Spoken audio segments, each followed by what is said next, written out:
Jolof moo ñu woon ginnaaw ñu jàkkaarloog Elton boo ko xoolee tànkee sama xel dem ci suñu papa Moustapha Gueye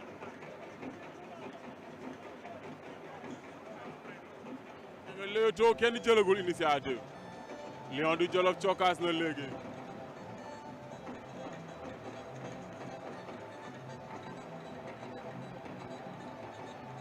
Elton dox na ci kawam Lion du Jolof riposté na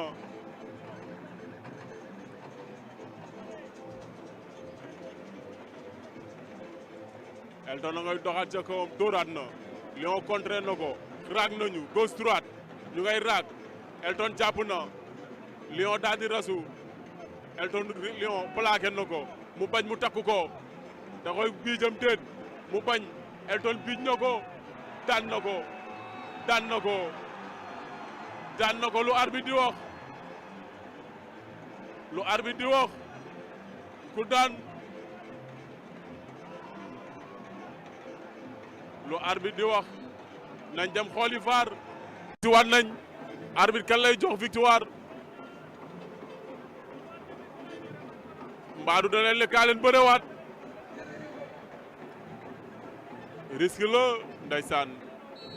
jël initiative dafa metti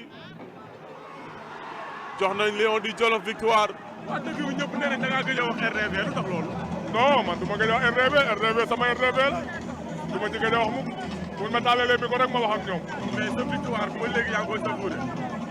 waaw sant yàlla parce que làmb moom yaa ma gën a xam man fàtte naa sax li ma defoon li ci sama kanam laa soxla te li ci sama kanam moo jar a wax jii li mbay laa bëreel yàlla may na ma ci ndam loolu mi ngi ci sama ginnaaw li ci sama kanam laay ñaan yàlla defal ma ci ay ndam. ma dégg nga ni da ngaa bëgg a may xale yi sens. waaw mais pare naa pour xale yëpp parce que toujours wax ko nee naa leen même ki daan booy Diop dee mi daan su bëggee mu ñëw na ñëw ñu bëri su Diop doo bëgg ki mu daan muy jaadu